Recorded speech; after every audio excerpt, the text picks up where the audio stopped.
नमस्कार, आपके साथ मैं हूं सुखवीर। आप देख रहे हैं आपका अपना चैनल भिवानी हलचल।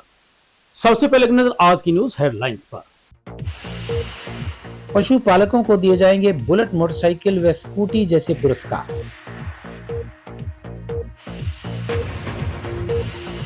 प्राकृतिक खेती योजना के तहत गाय की खरीद पर दी जाएगी 30,000 रुपए तक की सब्सिडी।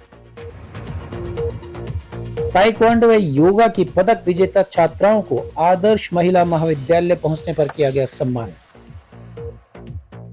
कृष्णा कॉलोनी से जीतूवाला फाटक पर बने पुल के बारे में शिव कुमार गोठवाल ने बताया विस्तार से। मनरेगा में 125 दिन काम देने की बात, लेकिन गारंटी नहीं एक दिन की भी, कहा अनिरुद्ध चौधरी ने। महंत चरणदास महाराज द्वारा आत्मिक शांति के लिए प्रतिदिन की जा रही 2.5 कोसी परिक्रमा। अब खबरें विस्तार से। 6 से 8 फरवरी तक कुरुक्षेत्र में आयोजित होने वाली 41वीं राज्य स्तरीय पशु प्रदर्शनी में विभिन्न जिलों के लाखों पशुपालक भाग लेंगे। इस बारे में पशुपालक एवं डेयरी विभाग के एसडीओ डॉक्टर राजेश जाखड़ ने बताया कि मुख्यमंत्री नायब सिंह सैनी और पशुपालन एवं कृषि मंत्री श्याम सिंह राणा के मार्गदर्शन में आयोजित मेले में सभी जिलों से लगभग 1600 उत्तम नस्ल के पशु अलग अलग कैटेगरी में भाग लेंगे। विजेता पशुपालकों को नगद प्रोत्साहन राशि देकर सम्मानित किया जाएगा। पशुपालक एवं डेयरी विभाग के एसडीओ डॉक्टर राजेश जाखड़ ने बताया कि कुरुक्षेत्र में आयोजित होने वाले मेले में उपस्थित पशुपालकों के लिए प्रतिदिन लकी ड्रॉ निकाला जाएगा, जिसमें बुलेट मोटरसाइकिल, स्कूटी व दूध की मधानी जैसे पुरस्कार दिए जाएंगे। पशुपालकों को लाने व ले जाने के लिए प्रतिदिन पूरे राज्य के विभिन्न क्षेत्रों से 200 निःशुल्क बसों का संचालन भी किया जाएगा। पशुपालकों के लिए विभाग द्वारा चाय, पानी व भोजन का निःशुल्क प्रबंध किया जाएगा। उन्होंने बताया कि मुख्यमंत्री नायब सैनी व पशुपालन एवं कृषि मंत्री श्याम सिंह राणा के मार्गदर्शन में कुरुक्षेत्र विकास बोर्ड के मेला स्थान पर इस पशु प्रदर्शनी का आयोजन किया जा रहा है। वहीं डॉक्टर विजय सनसनवाल ने बताया कि जिले के पशुपालकों व आम जन से आह्वान कर रहे हैं कि वे इस पशु प्रदर्शनी में बढ़ चढ़कर भाग लें और विभिन्न प्रकार के पशुओं की उच्च कोटि की नस्लों को देखें और पशुपालन से संबंधित जानकारी भी प्राप्त करें। देखो, ये हमारा पशुपालन विभाग की 41वीं प्रदेश स्तरीय पशु प्रदर्शनी है। इस प्रदर्शनी में उत्तम नस्ल के जो पशु होते हैं, जैसे गाय, भैंस, घोड़ा, ऊंट और ये भेड़, बकरियां, सूअर, सारी तरह के जो पशु प्रजातियां हैं वो हिस्सा लेती हैं। इसमें उत्तम नस्ल के जो पशु होते हैं, पहले तो ब्रीड में निकाला जाता है उत्तम नस्ल का, उसको इनाम दिया जाता है। उसके बाद ब्रीड चैंपियन के बाद दूसरे जो ओवरऑल प्रदर्शनी है उसका चैंपियन निकाला जाता है। और अपने भिवानी में भी उत्तम नस्ल के 180 पशु इस प्रदर्शनी में हिस्सा लेने के लिए गए हैं। और इसमें हरियाणा सरकार पशुपालकों को प्रोत्साहित करने के लिए जो हमारी बसें जाएंगी उनको भी इनाम के तौर पे ड्रा में शामिल किया जाएगा। और ड्रा में फिर जैसे स्कूटी हुई, बुलेट मोटरसाइकिल हुई, ये उन पशुपालकों को निकलेंगी, ड्रा के द्वारा निकाली जाएंगी ये सारी। और दूसरा क्या है कि जो पशुपालक यहाँ से जाएंगे उनके लिए फ्री बस सेवा होगी, उनके खाने का प्रबंध फ्री होगा। और जितने भी ये पशुपालक जाएंगे इनके मनोरंजन के लिए जैसे हरियाणवी संगीत वगैरह का प्रबंध किया गया है और उनके खाने का भी प्रबंध किया गया है।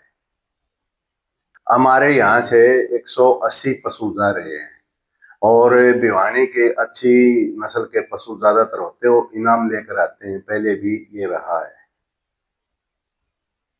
जो यहाँ से किसानों के लिए हमने बस व्यवस्था का प्रबंध किया है हरियाणा सरकार द्वारा, उन बसों में अगर वो बैठकर जाते हैं तो उनके सबसे बड़ा फायदा ये है कि हमारे अलग अलग जैसे कृषि विभाग की स्टॉलें लगेंगी, पशुपालन विभाग की लगेंगी, लाला लाजपत राय यूनिवर्सिटी के वैज्ञानिक आएंगे, उन्हें उत्तम नस्ल के पशु कैसे पाले जाएं इस सब के बारे में पूरी जानकारी देंगे।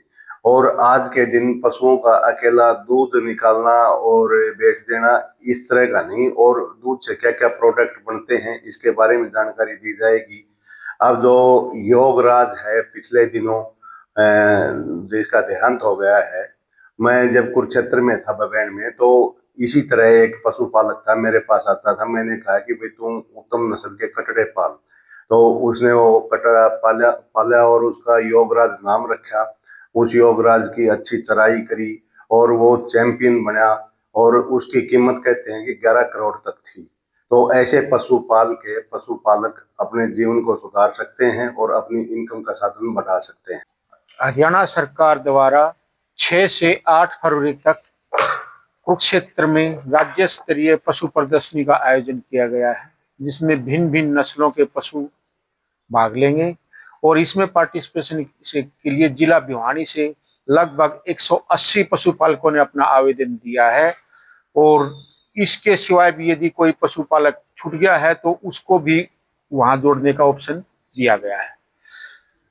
इसके साथ साथ पशुपालकों को प्रदर्शनी में ले जाने के लिए हरियाणा सरकार की तरफ से मुफ्त परिवहन एवं भोजन की व्यवस्था की गई है, जिसके तहत भिवानी जिले से हर रोज 4 बसें कुरुक्षेत्र मेला ग्राउंड में जाएंगी और उसके अंदर पशुपालकों को फ्री ले जाया जाएगा। वो रास्ते में उनको रिफ्रेशमेंट भी दी जाएगी और वहां पे फ्री भोजन की व्यवस्था भी। कृषि एवं किसान कल्याण विभाग के द्वारा प्राकृतिक खेती को प्रोत्साहित करने और किसानों की आय बढ़ाने के उद्देश्य से सभी गांवों में जागरूकता अभियान चलाया जा रहा है। इस बारे में कृषि उपनिदेशक डॉक्टर विनोद कुमार फोगाट ने बताया कि प्राकृतिक खेती में रासायनिक उर्वरकों एवं कीटनाशकों की कोई आवश्यकता नहीं होती। कृषि विभाग द्वारा किसानों को गोबर और गौमूत्र से खाद तैयार करने हेतु 3,000 रुपये तथा गाय की खरीद करने पर 30,000 रुपये प्रति किसान अनुदान राशि प्रदान की जा रही है। उन्होंने किसानों से प्राकृतिक खेती से संबंधित जानकारी प्राप्त करने के लिए नजदीकी कृषि विभाग अधिकारी से संपर्क करने की सलाह दी। प्राकृतिक खेती योजना के अंतर्गत अभियान का उद्देश्य खेती की लागत को कम करना, मिट्टी के स्वास्थ्य में सुधार लाना और पर्यावरण संरक्षण को बढ़ावा देना है। कृषि उपनिदेशक डॉक्टर विनोद फोगाट ने बताया कि किसान गाय के गोबर व गौमूत्र से तैयार जैविक खाद का उपयोग कर शून्य लागत खेती की ओर अग्रसर हो सकते हैं। भिवानी में अब तक 11 किसानों को गाय खरीद पर अनुदान राशि प्रदान की जा चुकी है। उन्होंने बताया कि प्राकृतिक खेती को अपनाने वाले किसानों को प्रोत्साहित करने के लिए विभाग द्वारा समय समय पर जागरूकता कार्यक्रम आयोजित किए जाते हैं, जिनमें जीवामृत, घन जीवामृत और बीजामृत बनाने की विधियों का प्रशिक्षण दिया जाता है। प्राकृतिक खेती अपनाने के इच्छुक किसानों को विभाग द्वारा अमेठी, जींद तथा गुरुकुल और कुरुक्षेत्र के माध्यम से निःशुल्क प्रशिक्षण भी उपलब्ध करवाया जाता है।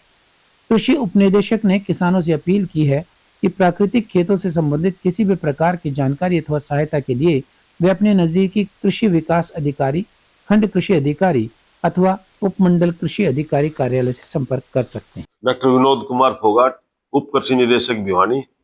मैं सभी किसान भाइयों को एक बताना चाहता हूं कि हरियाणा सरकार द्वारा जो किसान भाई जहर रहित खेती करना चाहते हैं या हम यूं कहें वो डीएपी, यूरिया या अन्य किसी प्रकार का इंसेक्टिसाइड, पेस्टिसाइड अपनी खेती में नहीं डालना चाहते, उनके लिए हरियाणा सरकार द्वारा नेचुरल फार्मिंग नाम से एक स्कीम शुरू की गई है।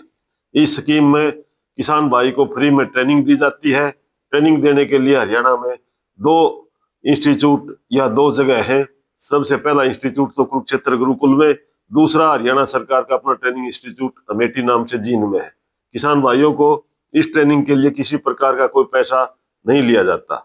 दूसरा, किसान भाई ट्रेनिंग के बाद जब अपना काम शुरू करता है तो जो उसको कुछ थोड़े बहुत सामान की आवश्यकता होती है, जैसे ड्रम हो गया या अन्य इसी प्रकार का सामान, उसके ऊपर भी कृषि विभाग वेरीफाई करके उस किसान भाई को 3,000 रुपए की आर्थिक मदद करता है। और इस कार्य को करने के लिए सबसे जो अहम है वो गौ माता है। तो गौ की जो देसी गौ के ऊपर भी कृषि विभाग 30,000 रुपए एक किसान को आर्थिक मदद करता है। पहले 25,000 रुपए थी, अब बढ़ाकर इसको 30,000 रुपए कर दिया गया। इस बारे में मैं आपको यह भी बताना चाहता हूं कि 11 किसान भाइयों को गाय के ऊपर आर्थिक सहायता दी जा चुकी है। 7 गाय की वेरिफिकेशन के लिए पशुपालन विभाग को भेजा जा चुका है। वो जो ही वो आएगी तो ही उनके खाते में भी पैसे ट्रांसफर कर दिए जाएंगे। ये बड़ी अच्छी स्कीम है। इस संबंध में सभी किसान भाइयों को कैंप लगाकर या गांव में जागरूकता कोई प्रोग्राम बनाकर किसान भाइयों को जागरूक किया जा रहा है। लगभग 10 जगह हमने इस तरह के कैंप लगाए हैं और 7 की भी हमने प्लानिंग कर ली। आदर्श महिला कॉलेज की बीए द्वितीय वर्ष की छात्रा रिया ने छठी ताइक्वांडो चैंपियनशिप 2025-26 में सिल्वर पदक और खुशी ने अस्मिता योगासन वुमेन लीग नॉर्थ जोन में तृतीय स्थान प्राप्त करके कांस्य पदक जीता। वहीं DGHE inter collegiate state yoga championship में कॉलेज की टीम ने द्वितीय स्थान प्राप्त किया। आदर्श कॉलेज प्रबंधन समिति के महासचिव अशोक बोनीवाला और प्राचार्य डॉक्टर अलका मित्तल ने सभी विजेता खिलाड़ियों को पुरस्कार देकर सम्मानित किया। आदर्श महिला महाविद्यालय की छात्रा रिया ने अपनी प्रतिभा दिखाते हुए नेशनल ताइक्वांडो चैंपियनशिप 2025-26 में सिल्वर पदक प्राप्त किया। वहीं कुमारी खुशी ने अस्मिता योगासन वुमेन लीग 2025-26 नॉर्थ जोन में परचम लहराया और तृतीय स्थान प्राप्त करके कांस्य पदक जीता। वहीं बेस्ट योगिनी में द्वितीय व तृतीय स्थान महाविद्यालय छात्रा खुशी व ऋतु ने प्राप्त किया। कॉलेज पहुंचने पर इन छात्राओं को प्रोत्साहित किया गया। वहीं शारीरिक शिक्षा एवं खेल कूद विभाग के कोऑर्डिनेटर ने बताया कि उन्हें 5100 रुपए देकर सम्मानित किया गया है। महाविद्यालय के स्टाफ ने इनकी शानदार सफलता पर शुभकामनाएं दी हैं। आदर्श महिला महाविद्यालय एजुकेशन क्षेत्र में अग्रणी भूमिका में रहता है, आप सब जानते ही हैं। स्पोर्ट्स के क्षेत्र में भी बहुत आगे है। हमारे जो बच्चे हैं यूनिवर्सिटी लेवल पे और इंटर यूनिवर्सिटी लेवल पे बहुत ही अव्वल हैं और हर गेम में पार्टिसिपेट करते हैं। और मुझे खुशी है कि हर गेम के अंदर जो पार्टिसिपेशन होता है उसमें हमें कुछ ना कुछ मिलता है, चाहे स्वर्ण पदक मिले, चाहे हमारे को आपका ब्रॉन्ज मिले, या जो भी कुछ ना कुछ हमारे हाथों लगता है, क्योंकि हमारे जो बच्चे हैं बहुत मेहनती हैं, बहुत काम करते हैं और निरंतर प्रैक्टिस करके हम लोग कुछ ना कुछ अचीव। जहाँ बच्चे का मानसिक विकास होता है वहाँ शारीरिक विकास होना बहुत ज़रूरी है। और इस तरह की जो प्रतियोगिताएं हैं, मैं समझता हूँ कि बच्चे के सर्वांगीण विकास में काम करती हैं। और जो आज की इस भागदौड़ की दुनिया के अंदर जहाँ डिजिटल मीडिया बहुत हावी है, डिजिटल सिस्टम बहुत हावी है, लोग मोबाइल पे ही बहुत सारे गेम खेलते हैं, ऐसे सिस्टम में ग्राउंड के ऊपर जो काम कर रहा है वो निश्चित तौर पे हमारे कंट्री के लिए भी फ़ायदेमंद है, देश का नाम भी रोशन करता है, प्रदेश का नाम भी रोशन करता है और हमारे कॉलेज का नाम भी रोशन करता है। तो मैं इस अवसर पर इन सारे बच्चों को बधाई देता हूं जो हमारे बच्चे अभी मेडल लेके आए हैं। और आने वाले समय में हम लोग जैसे क्रिकेट की प्रतियोगिताओं में भी अभी बच्चों को हमने उतारा है और क्रिकेट में भी हमने इंटर यूनिवर्सिटी खेला और इंटर यूनिवर्सिटी में भी उसके बाद भी हमारे बच्चे 3 नेशनल खेल कर आए हैं। तो मैं समझता हूं कि बहुत अच्छा हमारा काम इस खेल के क्षेत्र में चल रहा है। और वैसे भी भिवानी मिनी क्यूबा के नाम से जाना जाता है, यहाँ पे बॉक्सिंग का। मैं आदर्श कॉलेज महिला महाविद्यालय भिवानी में पढ़ती हूँ। मैं बीएससी 3rd ईयर की छात्रा हूँ। मैंने पिछले कुछ दिनों में अस्मिता योगासना लीग में 3rd पोजीशन प्राप्त की है और अभी 2 दिन पहले हायर एजुकेशन में गोल्ड मेडल प्राप्त किया है। और मैं हमारे डायरेक्टर सर का भी बहुत धन्यवाद करती हूँ जिन्होंने हमें इतना अच्छा डिपार्टमेंट दे रखा है और इतनी अच्छी फैसिलिटी दे रखी है खेल के लिए। कॉलेज की तरफ से आपको क्या सपोर्ट है? बहुत अच्छी है फैसिलिटी कॉलेज की तरफ से। मैंने रिदमिक पेयर में भाग लिया था, उसमें मैंने ब्रॉन्ज मेडल प्राप्त किया और इंडिविजुअल इवेंट में भी ब्रॉन्ज मेडल प्राप्त किया। टीम इवेंट में हमारा 2nd पोजीशन आई है और बेस्ट योगिनी का अवार्ड मिला है। आगे का लक्ष्य क्या रहेगा? आगे का लक्ष्य है कि हमें गोल्ड मिले योगा में, नेशनल में, इंटरनेशनल में। बहुत कि इसमें बहुत अच्छा तैयारी तो आगे की रहेगी, नेशनल तक की, इंटरनेशनल तक की। नमस्कार सभी को, मेरा नाम सीता है। मैं आदर्श कॉलेज में योगा कोच की पोस्ट पे हूँ पिछले 3 साल से। हमारी हाल फिलहाल में अभी हायर एजुकेशन के गेम हुए थे पंचकुला बरवाला में, जिन्होंने आदर्श कॉलेज की छात्राओं ने वहाँ पार्टिसिपेट किया, जिनमें से 5 बच्चों ने टीम में भाग लिया था।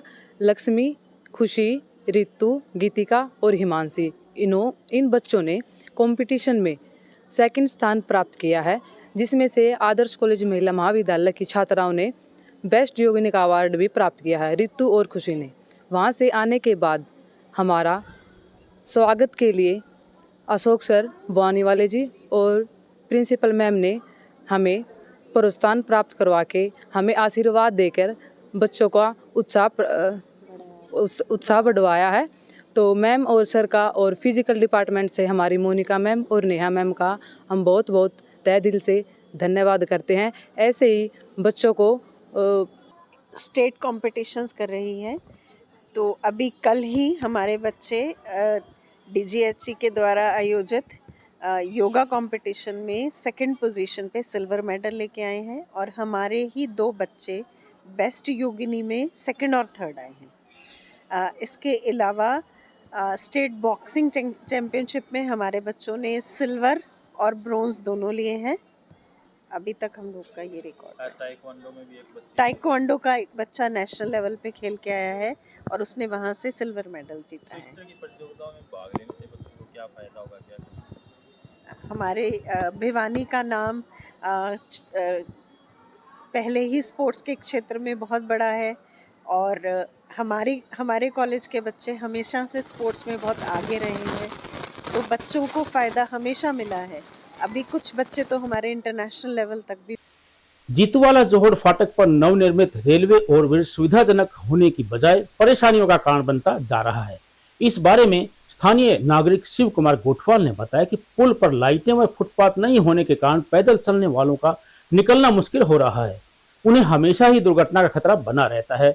उन्होंने पुल निर्माण के लिए तैयार की गई DPR को पूरी तरह से लागू नहीं करने के अधिकारियों पर आरोप लगाए, जिसका खामियाजा पुल से गुजरने वाले प्रत्येक वाहन चालक और पैदल यात्रियों को भुगतना पड़ रहा है। शिव कुमार गोठवाल ने बताया कि पुल के पार करीबन 70 से 80 हजार की आबादी निवास करती है, जिनका शहर से सीधा संपर्क इसी पुल के माध्यम से है। उन्होंने आरोप लगाया कि पुल निर्माण के समय जो DPR तैयार की गई थी उस पर पूरी तरह से अमल नहीं किया गया। DPR में फुटपाथ, साइड सर्विस रोड, पर्याप्त चौड़ाई, लाइटिंग और पुल से नीचे उतरने के लिए पेड़ियां, इस तरह की सुविधाएं दी गई थी, लेकिन मौके पर इनमें से अधिकतर सुविधाएं नदारद हैं। न तो पुल पर पैदल चलने वालों के लिए फुटपाथ बनाया गया है और न ही दोनों ओर सुरक्षित सिविल रोड छोड़ी गई है। जो रास्ता छोड़ा गया है वह काफी संकरा है, जिससे लोगों को जान जोखिम में डालकर आवागमन करना पड़ रहा है। शिव कुमार गोठवाल ने बताया कि इसके आसपास के गांवों और कॉलोनी से आने वाले लोगों को काफी लंबा चक्कर लगाना पड़ता है या फिर खतरनाक तरीके से पुल से नीचे उतरना पड़ता है। उन्होंने कहा कि यह सीधा सीधा लापरवाही और नियमों की अनदेखी का मामला है। जो देखिए ऐसा जी, ये पुल 2020 में शुरू हुआ था बनना और 25 में बन के तैयार हुआ, वो भी अधूरा तैयार हुआ है, क्योंकि इस पुल पे कम से कम जो लाइन पार जो जीतूवाला जोहड़ ब्रिजवासी कॉलोनी है 50 से 70 हजार की आबादी है और यहाँ लोगों का व्हीकल कम और पैदल का आना जाना ज्यादा है। ना तो इस पुल के ऊपर फुटपाथ बनाई गई है। शुरू में DPR जनता को दिखाई थी, उसमें DPR में 2.5-3 फुट का फुटपाथ था, मगर ठेकेदारों से मिली भगत करके प्रशासन ने कैसे किया, इसमें कोई फुटपाथ, एक भी साइड फुटपाथ नहीं बनाया इन्होंने, जिससे जनता को बहुत परेशानी होती है। एक इस पुल की हाइट इतनी हो गई कि आम आदमी का पैदल चलना मुश्किल है। छोटे वाले जो व्हीकल हैं, जो गरीब आदमी रहते हैं, श्रम बस्ती है इधर ज्यादा, उनके पास साइकिलें, स्कूटर हैं, वो चढ़ने में बड़ी कठिनाई का सामना करना पड़ता है। और दूसरी बात क्या है कि यहाँ बिल्कुल पुल से उतरता ही शामबाग है।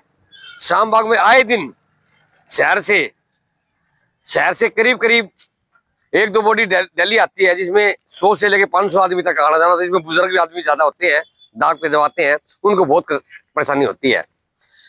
पुल बनने के बाद में इसके ऊपर जो पोल लगाए हुए हैं उनको भी 1-2 महीने हो गए हैं, उन पे अभी तक कोई लाइट की व्यवस्था नहीं हुई है। रामपाल नाम से जी, जीतूवाला 6 नंबर गली, श्यामबाग का श्यामी। ये हमारे रोड तो पानी नहीं डट रहा, पानी का निकास नहीं कहीं भी, ना इस पर ब्रेक कर सारा धोखा पानी उड़ाना है।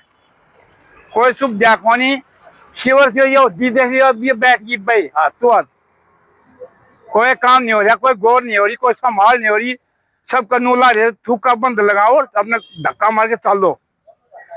कोई संभाल को नहीं हो रही, देखभाल नहीं हो रही, कोई आदमी दाना धो रही को नहीं। हम परेशान खूब हो रहे हैं, खूब नुकसान। तो गलिया में आदमी जा सकने ऊपर ता सकन के करे किन्ने के करे ऊपर डरावा खड़िया करया है। कांग्रेस पार्टी के जिला पदाधिकारियों और कार्यकर्ताओं ने लघु सचिवालय के बाहर मनरेगा बहाली और मजदूरों को रोजगार की गारंटी देने की मांग को लेकर प्रदर्शन किया। कांग्रेस पार्टी के ग्रामीण जिला प्रधान अनिरुद्ध चौधरी व कांग्रेस के शहरी जिला प्रधान प्रदीप गुलिया ने बताया कि कांग्रेस पार्टी के द्वारा विभिन्न जिला मुख्यालयों पर 6 फरवरी तक इन विषयों को लेकर प्रदर्शन किया जा रहा है। कांग्रेस पार्टी ग्रामीण जिला प्रधान ने बताया कि भारत के किसानों के पास पानी तथा अन्य मूलभूत सुविधाओं की कमी होने के कारण वे खेती के विभिन्न प्रारूपों पर अधिक विनियोग नहीं कर सकते, इसलिए सरकार की यूरोपियन देशों से हुई डील किसानों के हित में नहीं है। नई कार्यकारिणी के गठन के बाद हरियाणा कांग्रेस सक्रिय होती नजर आ रही है। मनरेगा की बहाली तथा मजदूरों को रोजगार की गारंटी की मांग को लेकर राष्ट्रपति व राज्यपाल को जिला प्रशासन के माध्यम से ज्ञापन सौंपा गया।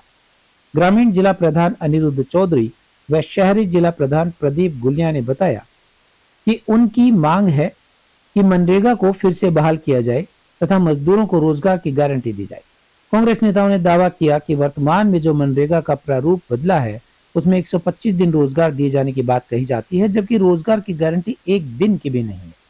उन्होंने कहा कि उनकी मांग है कि 200 दिन रोजगार की गारंटी दी जाए तथा पंचायतों के अधिकारों में बढ़ोतरी की जाए और मजदूरों का जो बकाया पैसा है वह भी तुरंत उनके खातों में डलवाया जाए। कांग्रेस ग्रामीण जिला प्रधान अनिरुद्ध चौधरी ने कहा कि भारत का मौसम व परिस्थितियां अलग हैं, ऐसे में भारतीय किसान विदेशियों के लिए जो रास्ता खोलकर देश का मार्केट उनके लिए खोला है उसका मुकाबला नहीं कर पाएंगे, जिससे भारत के किसानों के हालात पहले से भी बदतर हो जाएंगे। आज ये मनरेगा बचाओ अभियान के तहत ये धरना प्रदर्शन है। मजदूरों के लिए एक रोजगार की गारंटी को छीना गया है, उसके विरोध में प्रदर्शन है और बहाली की मांग कर रहे हैं। काफी दिनों से प्रदर्शन कर रहे हैं कांग्रेस द्वारा, क्या उम्मीद है? हमें ये उम्मीद है कि अगर भारतीय जनता पार्टी की सरकार वाकई में गरीब हितैषी है और मजदूरों के हित को समझती है तो ये वापसी करेंगे, वरना नहीं करेंगे। भाजपा द्वारा कहा जा रहा है कि इसमें सुधार किए गए बहुत अच्छे हैं, लोगों के हित के लिए कांग्रेस के बरगलाने का काम कर रहे हैं, जिसमें आपकी चाचा जी हैं वो भी खुद कांग्रेस का मुद्दा नहीं है, वो सिर्फ ये कहने से कि मुद्दा नहीं है मतलब इस बात में कोई दम नहीं होता। हकीकत ये है कि रोजगार की गारंटी छीनी गई है, ये कह रहे हैं सुधार है। अगर आपको किसी काम की गारंटी हो और वो गारंटी ले लें तो इसको सुधार मैं तो नहीं मानता।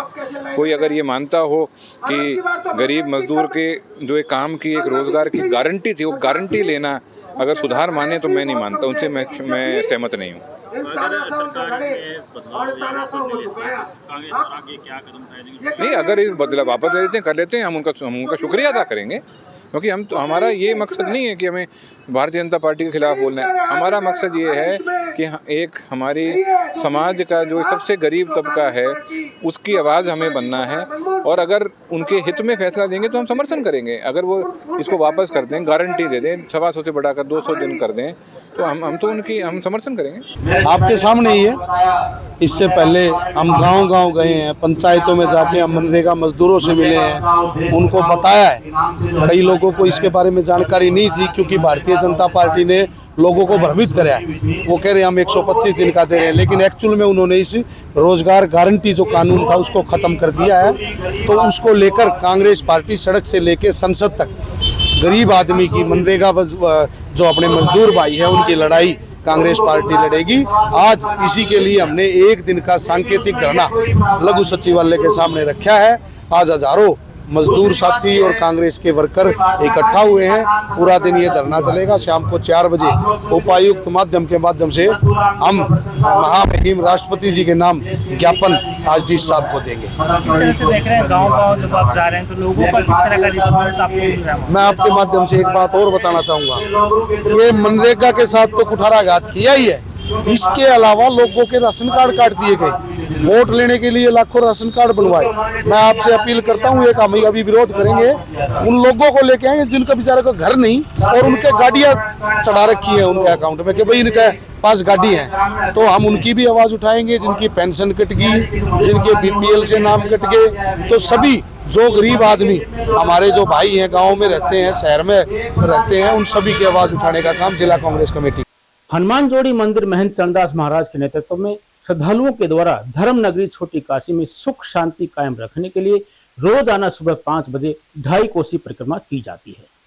इस बारे में महंत ने बताया कि उनकी परिक्रमा का मुख्य उद्देश्य है कि आपस में भाईचारा और सद्भावना कायम रहे और स्वस्थ शरीर के साथ भगवान का स्मरण करते हुए दिन की शुरुआत हो। इससे जनमानस के सभी कार्य समय पर सकारात्मक सोच के साथ पूरे होते रहेंगे। वहीं उन्होंने कहा कि यात्रा के माध्यम से वे लोगों को अनर्गल कार्य न करने के लिए भी जागरूक करते हैं। महंत चरणदास महाराज ने बताया कि इस परिक्रमा का मूल उद्देश्य छोटी काशी में निवास करने वाले सभी वर्ग के लोगों के बीच आपसी प्रेम, भाईचारा और सद्भावना को बनाए रखना है। उन्होंने कहा कि जब समाज में आपसी विश्वास और समरसता रहती है, तभी धर्म का वास्तविक स्वरूप प्रकट होता है। किसी भी प्रकार का वैमनस्य, द्वेष या नकारात्मक भावना समाज को कमजोर करती है। इसीलिए इस यात्रा के माध्यम से सकारात्मक ऊर्जा का संचार किया जा रहा है। उन्होंने कहा कि वर्तमान समय में युवा पीढ़ी नशे जैसी बुराइयों की ओर तेजी से आकर्षित हो रही है, जो समाज और राष्ट्र के लिए गंभीर चिंता का विषय है। इसी को ध्यान में रखते हुए वे परिक्रमा के दौरान युवाओं को धर्म, संयम और संस्कारों से जुड़ने का संदेश देते हैं तथा नशे से दूर रहने की प्रेरणा भी देते हैं। उनका मानना है कि जब युवा आध्यात्मिक मार्ग पर चलते हैं तो समाज स्वतः ही सही दिशा में आगे बढ़ता है। महंत चरणदास महाराज ने कहा कि यह यात्रा केवल शारीरिक परिक्रमा नहीं, बल्कि आत्मिक शुद्धि और मन की शांति का माध्यम है। आगे बढ़ाने की कोशिश की जा रही है। हर आदमी इस बात को समझे कि हमने कहीं न कहीं परमात्मा से, धर्म से, अपने राम से, अपने कृष्ण से, अपने श्याम सबसे जुड़ करके अपना काम करना है। तो छोटी काशी धर्मनगरी की ये जो हमारी जो एक वो है मिशन है, उसको हम आगे बढ़ाते हुए हम रोज़ाना परिक्रमा करते हैं, जिसमें 20-25 जो माता बहनें भाई हिस्सा लेते हैं। तो मेन बात यही है कि हम अपना भी सुधार कर रहे हैं, शारीरिक लाभ भी है, सनातन का लाभ भी है और समाज का लाभ भी है। सब मिलजुल करके अपने भगवान की धुन में चलते हुए अपनी यात्रा को पूरी करते हैं। फिर भगवान से प्रार्थना करते हैं भिवानी के लिए सुख शांति, समृद्धि, खुशहाली, विकास। और अंत में फिर से एक नजर आज की न्यूज हेडलाइंस पर। पशुपालकों को दिए जाएंगे बुलेट मोटरसाइकिल व स्कूटी जैसे पुरस्कार।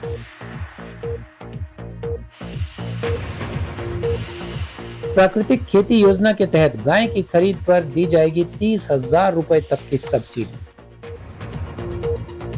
ताइक्वांडो व योगा की पदक विजेता छात्राओं को आदर्श महिला महाविद्यालय पहुंचने पर किया गया सम्मान। कृष्णा कॉलोनी से जीतूवाला फाटक पर बने पुल के बारे में शिव कुमार गोठवाल ने बताया विस्तार से। मनरेगा में 125 दिन काम देने की बात, लेकिन गारंटी नहीं 1 दिन की भी, कहा अनिरुद्ध चौधरी ने। महंत चरणदास महाराज द्वारा आत्मिक शांति के लिए प्रतिदिन की जा रही 2.5 कोसी परिक्रमा। अब मुझे दीजिए इजाजत। देखते रहिए आपका अपना चैनल भिवानी हलचल।